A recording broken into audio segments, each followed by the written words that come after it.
Começa mais um podcast Tudo Junto e Misturado e hoje eu tô tendo a alegria de receber aqui a Ana Lídia, que ela é psicóloga, e nós vamos tratar de um tema sobre casamento e o porquê de tantos divórcios hoje em dia. Tudo bom, Ana? Tudo bem, muito obrigada mais uma vez por esse espaço. E eu amo falar de casamento, não porque eu sou uma psicóloga e nem porque eu sou uma terapeuta de casais, mas é porque eu estou há 25 anos em um relacionamento com muita busca de superação, com muita busca de alinhamento, busca de harmonia e de cura. Então eu falo de realidade. Ana, me conta, segundo o IBGE, né, os casamentos no Brasil não estão durando mais que 10 anos. Por que isso, será? As pessoas estão faltando resiliência, né?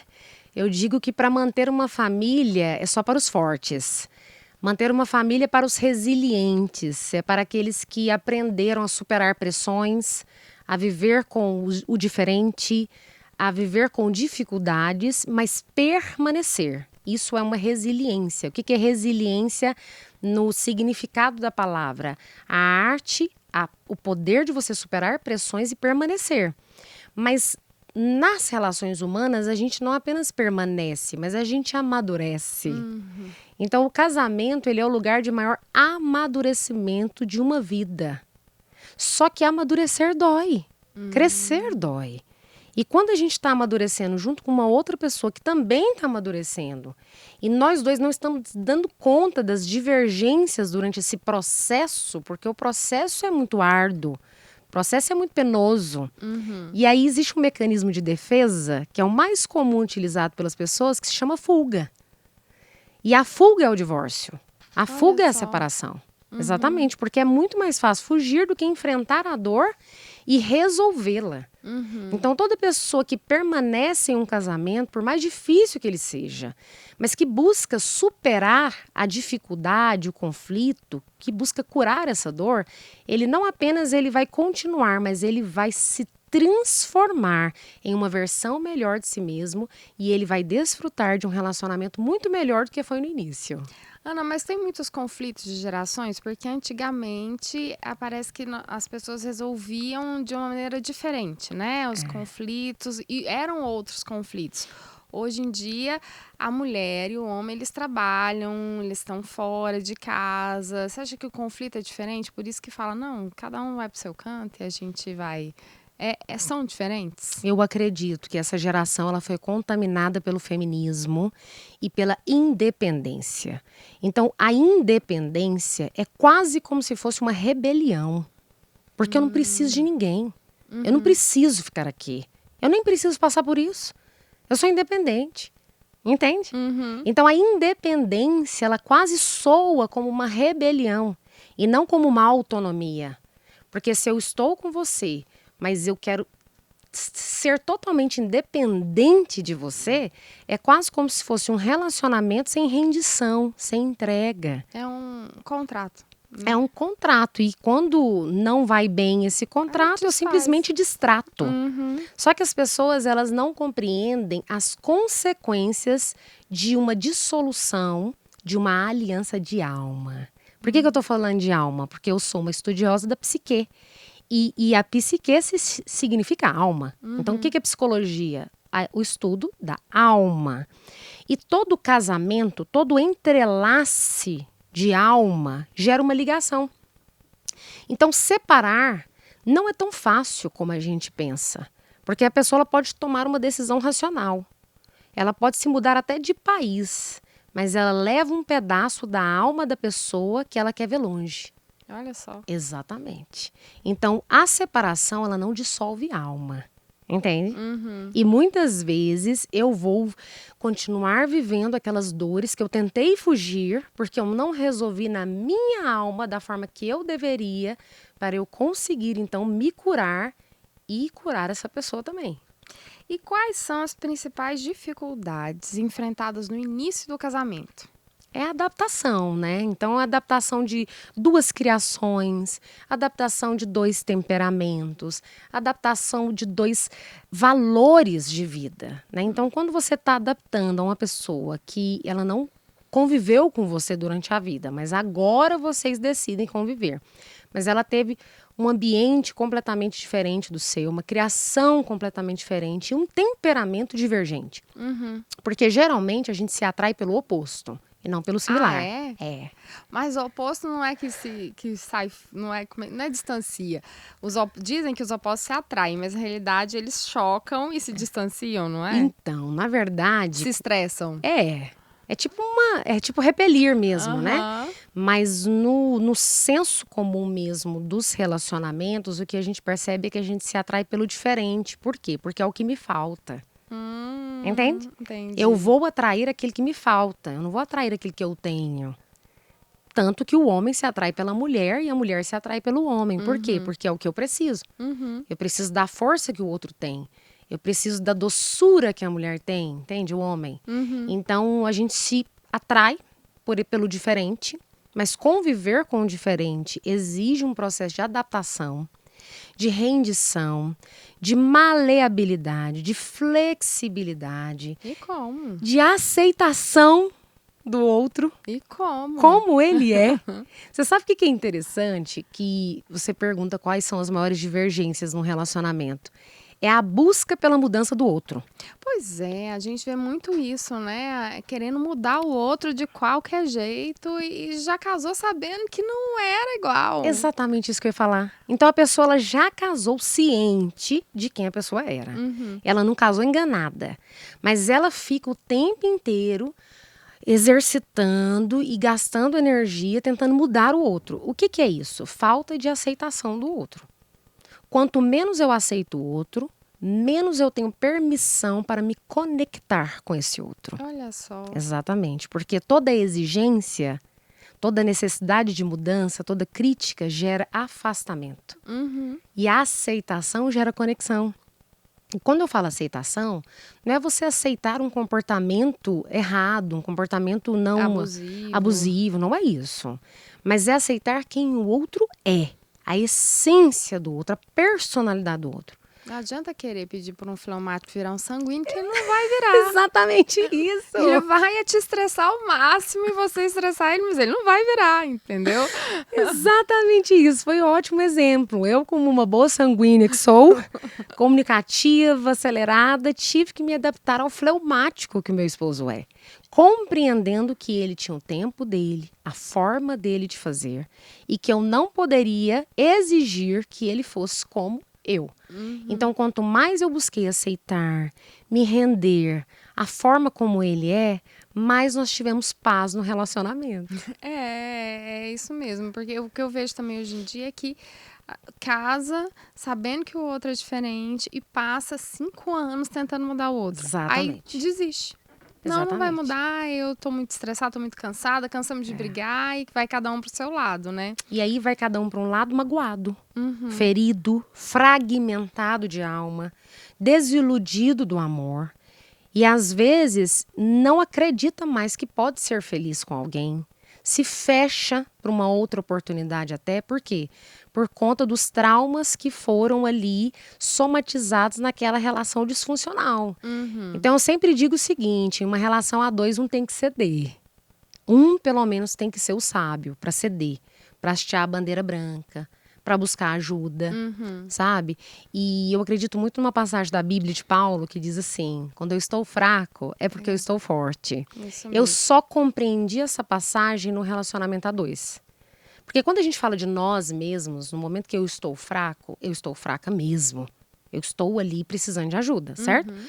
Mas na relação a dois, quando a gente entende que duas pessoas se tornam uma só carne, não é verdade? Então, quando um tá fraco, o outro tem que estar forte. Então, quando um tá mais emocional, tá mais explosivo, o outro não pode entrar no mesmo nível. Quando um tá mais exigente, o outro não pode ficar no mesmo nível. Quando um tá mais carnal, o outro não pode ficar carnal também. Então, o outro tem que ficar forte, tem que se posicionar e falar, olha, eu não vou reagir na mesma proporção que você. Porque se você tá fraca, eu vou ficar forte agora. É isso mesmo. Entendeu? É assim que funciona. E me fala, tem alguma diferença de separar com 5 anos de casado, ou com 10 anos de casado, ou com 1 ano de casado? Eu acredito que quanto mais tempo a gente passa ao lado de uma pessoa, mais a gente vai se entregando e se misturando. Olha o nome do podcast, Junto e Misturado. Tudo junto e misturado. Então, o que acontece? O que a gente percebe na análise de casais? Quanto mais tempo eles ficam juntos, mais eles vão ficando juntos e misturados e parecidos um com o outro. Por quê? Porque a ligação de alma transfere para o outro o que cada um carrega. É muito comum, por exemplo, depois de anos de convivência, que o mesmo casal tome o mesmo remédio, tenham os mesmos sintomas, comecem Até as mesmas atitudes, eu já me peguei, tá? Eu falo, gente, o que é isso? É impressionante. A mesma personalidade, você fala, gente, mas parece que essa não sou eu. Mas na convivência e nesse junto e misturado, dessa ligação de alma, eu me tornei também como ele. Por quê? Porque nós dois nos tornamos um. Então, quanto mais tempo de relacionamento, mais eu vou ter nessa troca. Então, quando existe essa separação, ela é muito mais dolorosa. Muito mais. Então, quanto mais tempo de convivência, mais dor emocional a gente vai ter. Os casais que separam com 20 anos de casamento, é mais difícil ainda, então. Muito mais difícil. A dor é dilacerante. Porque o que acontece? São pessoas que elas aprenderam a passar, às vezes, mais parte da vida dela junto no casamento com aquela pessoa do que lá na família de origem. E a gente vê que se separa por situações mais drásticas, né? Não igual de um ano, né? Quando é 20, 25 anos, geralmente é alguma coisa muito drástica que aconteceu que faz esse casal separar, né? Com 1 ano, 2 anos, geralmente é desentendimento. A gente não dá certo e acaba separando. Com menos tempo, às vezes é a imaturidade. De não querer adaptar, de não ser maleável, de não ser flexível, de não ter essa aceitação. Mas depois de tantos anos, às vezes é uma ferida mais profunda, como uma traição, o próprio relacionamento abusivo, né? Que a senhora citou aqui, é um desses casos. Inclusive dentro da igreja, a gente não pode fazer vistas grossas. Não é porque uma pessoa está ali frequentando uma igreja, às vezes até tendo cargo, que significa que lá dentro de casa, no particular, não seja abusivo, sabe? Então isso é dilacerante também para uma mulher e também para o homem que sofre de relacionamento abusivo. Então, nós precisamos realmente ter mais temor. Eu acho que essa é a palavra. O temor das consequências de um divórcio. Porque nós sabemos que nós estamos aqui de passagem. E cada decisão que nós tomarmos aqui terá um peso eterno. Então, eu em 25 anos de relacionamento, eu busquei muita ajuda. Psicológica, espiritual, sabe, de análise comportamental, de tudo, para compreender por que eu tinha tanta dificuldade de relacionar com meu esposo. E eu compreendi que eu não estava me relacionando com um homem apenas, mas eu estava me relacionando com uma bagagem de traumas que ele carregava. E que muitas vezes ele despejava aquilo em cima de mim, não sabendo que ele estava projetando em cima de mim, que era a pessoa mais próxima, conteúdos internos que eram dele. Então eu precisei estudar muito para compreender isso. O que é meu, o que não é meu. O que eu aceito, o que eu não aceito. E aí a gente vai estabelecendo limites saudáveis nesse relacionamento. Entendeu? E aí a gente vai conseguindo permanecer, mas permanecendo com saúde. Não é permanecendo engolindo e se anulando e se violentando também, porque eu preciso permanecer. Não é dessa forma. Deus quer que a gente seja feliz no casamento. A vontade de Deus é boa, perfeita e agradável. Boa, né? perfeita e agradável. Tem Mas que ser eu bom. acredito que o casamento, ele é um processo de deserto até a gente chegar apto na terra prometida. É isso aí. E me fala uma coisa, quando tem filhos, quando envolve filhos, é muito mais difícil, não é? A questão da separação, principalmente. E aí é onde também falta o temor. Por quê? Às vezes, os cônjuges querendo olhar só para a felicidade própria, eles anulam a saúde e a formação da personalidade dos filhos. Pois é, aí fica complicado, porque se continuar também no casamento só de briga, para os filhos também é complicado, né? Mas aí, por conta... E se o divórcio também é complicado, como é que faz? Olha, a questão é o seguinte, os filhos é como se fosse um nível de ajuda superior para a gente buscar esse tipo de ajuda. É como se fosse um apoio. É tipo assim, por ele vou andar mais 1 milha, mas eu vou buscar algo diferente. Qual que é o problema dos casamentos? É tentar permanecer sem buscar algo novo. E eu gosto muito de citar uma frase de Albert Einstein que diz que é loucura a pessoa querer ter resultados diferentes fazendo as mesmas coisas.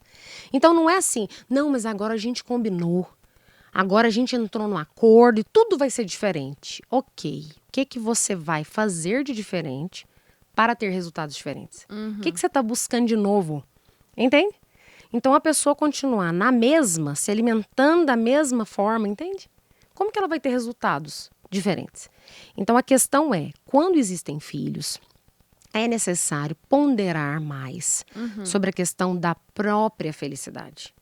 Porque existem filhos que dependem das minhas decisões para que eles sejam saudáveis, emocionalmente, fisicamente, para que eles tenham um destino liberado das minhas dores. Olha que profundo isso. Porque muitas vezes os filhos eles ficam tão ali envolvidos no processo doloroso do casamento dos pais que eles mesmos não acreditam mais no amor. E que eles ficam ali traumatizados por conta do casamento. Então, assim, eu tenho a visão dos meus filhos. Eu tenho um filho de 14 anos, um filho de 12, vai fazer agora em maio, 12 anos, e uma filha de 3 anos. E 2 filhos no céu, então eu tenho 5 filhos ao todo. 3 aos meus cuidados, 2 aos cuidados de Deus. Uma coisa eu queria ressaltar, só fazendo um parênteses, uma coisa que desconecta muito o casal, que faz o casal brigar sem motivo e às vezes até buscar separação sem que eles tenham um motivo plausível, é o aborto.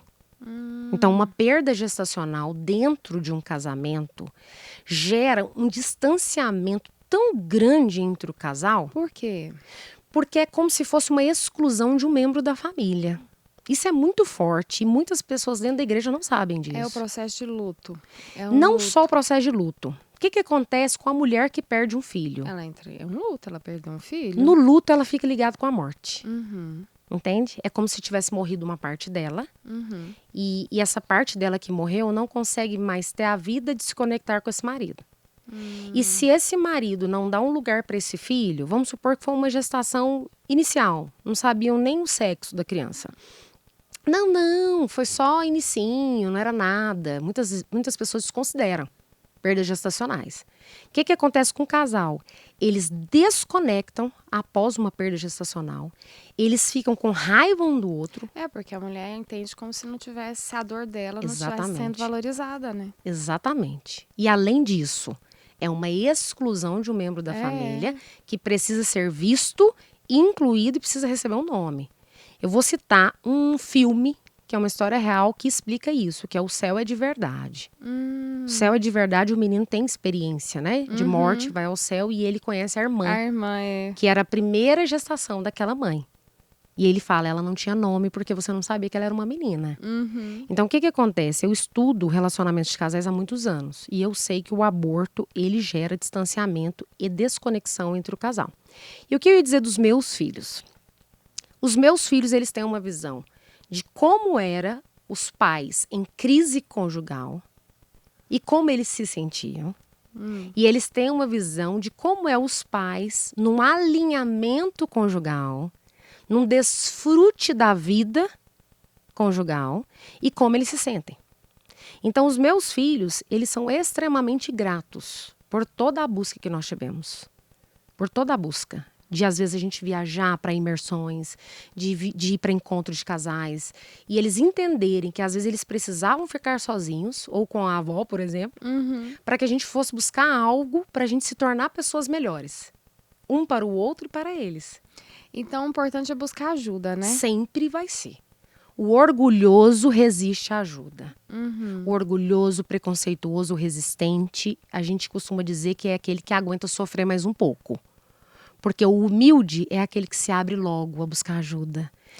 E como que, por exemplo, alguém está te assistindo, aí a esposa ou o esposo, porque a gente vê muitos homens também que querem buscar ajuda, quer buscar ajuda e o outro não quer. O que tem que fazer? Tem que buscar sozinho. Ir sozinho?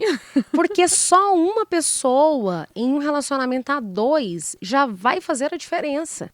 O pior é quando os 2 ficam presos na resistência e no orgulho. Não, se você não for, eu não vou. Porque se você não mudar, eu não mudo. Porque se você não fizer a sua parte, eu não vou fazer a minha. Porque não vai adiantar só eu fazer a minha parte. Essa é uma frase bem falada. Só que eu quero dizer para vocês, com toda convicção, de resultados, de casos de sucesso, se uma pessoa se levantar e buscar a ajuda necessária e fazer tudo o que compete a ela fazer, ela vai gerar um movimento de cura nessa família. E ela vai mostrar para o outro que a cura dela está dando resultado. E o outro vai se abrir. Então, quantas vezes eu recebi homens no meu consultório, extremamente resistentes, que disseram assim: doutora, depois do que eu vi acontecendo na minha casa, uma mudança da minha mulher real, que eu nunca imaginei que ela podia mudar daquele jeito, eu tive que vir aqui. Olha só. Você entendeu? Aham. E eu sempre falo para a pessoa, você está mudando por você, primeiramente. É por você e por Deus. Eu vi um exemplo uma vez, um testemunho, né, da mulher falando que eles dividiram, assim, casaram as tarefas de casa. Só que sobrava só para ela. E ela falava assim, se estressava ao máximo. Eu não vou fazer sozinha. Eu não só moro aqui sozinha, né? Eu não vou fazer sozinha.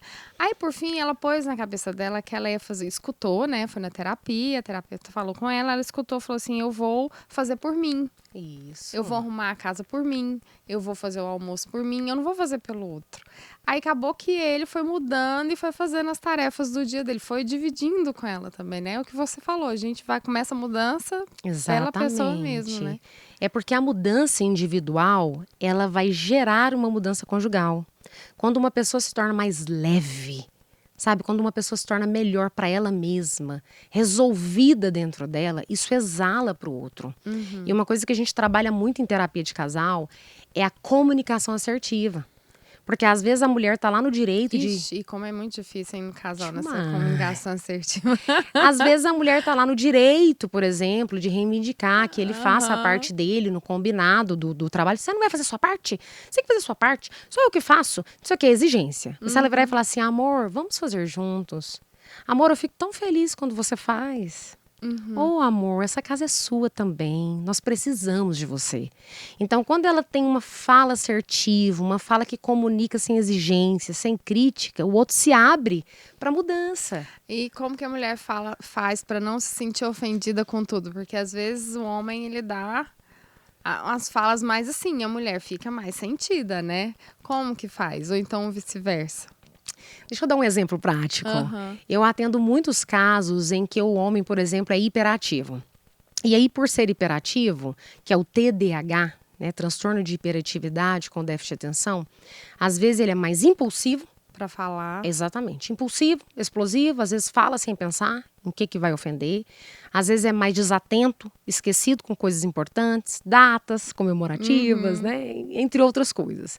E a mulher fala, doutora, mas ele falou assim comigo. Eu falo, mas é porque ele é hiperativo. Não foi a intenção dele te magoar. Então, eu tô dando um exemplo. Por quê? Quanto mais eu tenho autoconhecimento e conhecimento do outro, mais eu paro de imputar ofensa naquilo. Eu paro de interpretar aquilo como ofensa, entende? Então é tipo assim, tá, é o jeito dele de falar ou é só comigo que ele fala assim? Porque se for só comigo, eu vou ter que colocar os meus limites. E aí eu vou dizer, por exemplo, eu tenho uma frase que eu treino com as minhas pacientes. Você chega pro marido e fala assim, por quê? Sempre perguntas. Por que você se acha no direito de falar assim comigo? Você fala assim com mais alguém? No seu trabalho, você trata alguém assim? Eu sou a pessoa que mais quer o seu bem. Eu sou a pessoa que dorme e acorda ao seu lado todos os dias. E eu gostaria que você começasse a falar comigo de uma forma mais respeitosa. Então, eu fiz ali um pedido de mudança assertivo.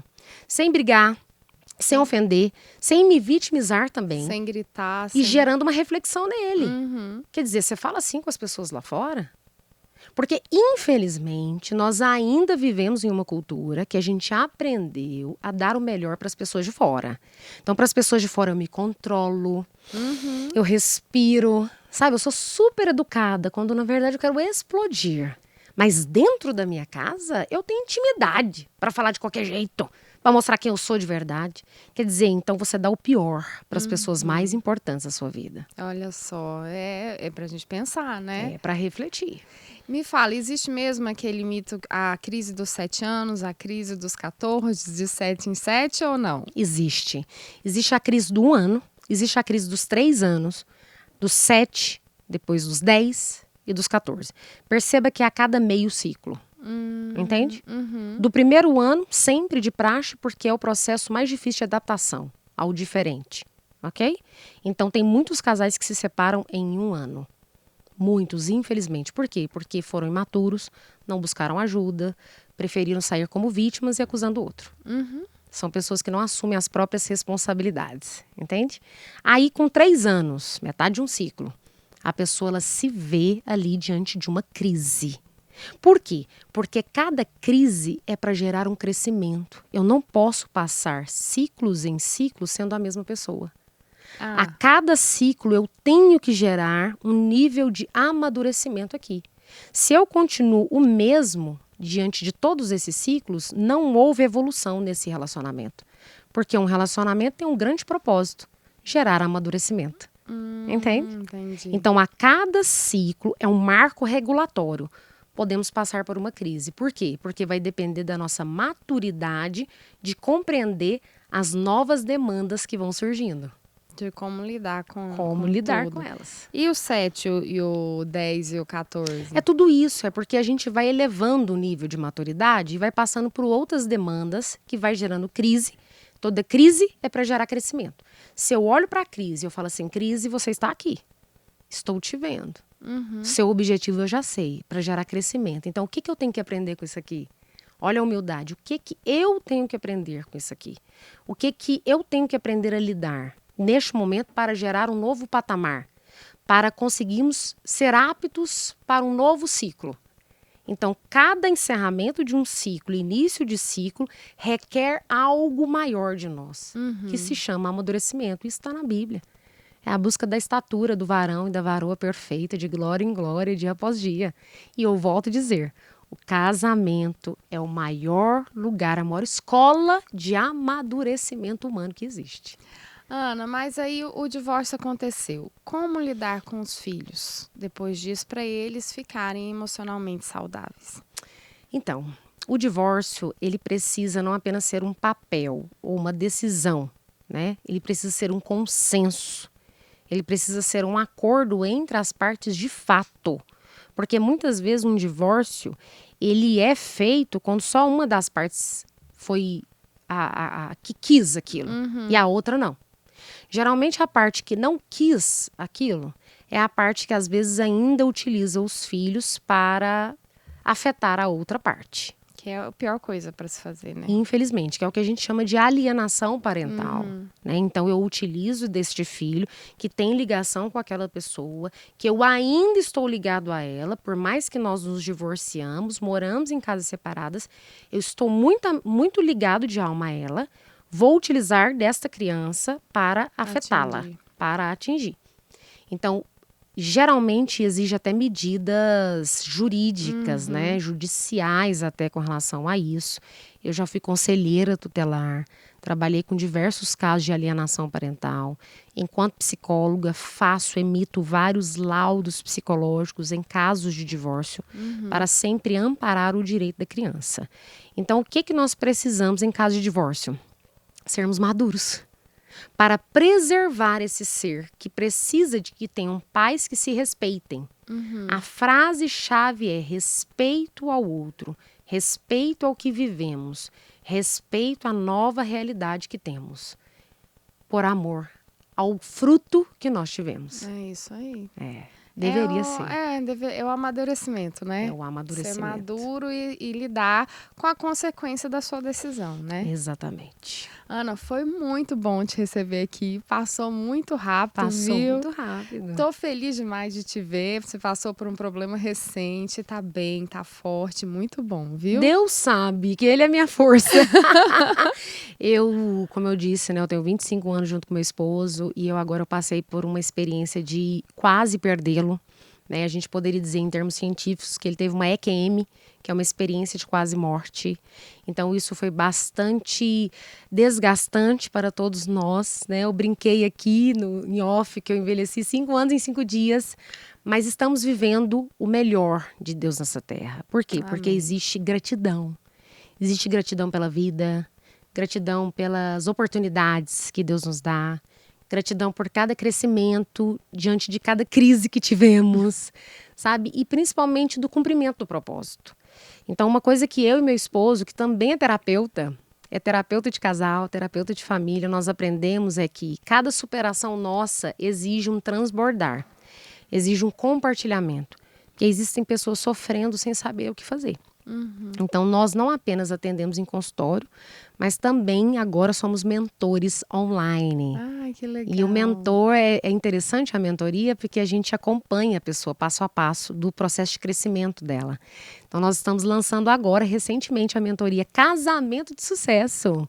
Olha aqui. Que legal. Eu vim Muito falar bom. desse tema e estou lançando essa mentoria Casamento de Sucesso, que é o passo a passo de tudo que uma pessoa precisa compreender individualmente para ter permissão para se conectar conjugalmente e ter um casamento de sucesso. É isso. Então, são permissões que a gente vai conquistando, quesito por quesito, etapa por etapa, em Deus, para que a nossa alma seja madura e apta a ter um casamento saudável. De sucesso, que glorifica o Senhor. Amém. Muito bom, Ana. Muito obrigada pela sua presença, viu? Eu que agradeço mais uma vez. E você fica com o nosso próximo podcast. Tchau, tchau.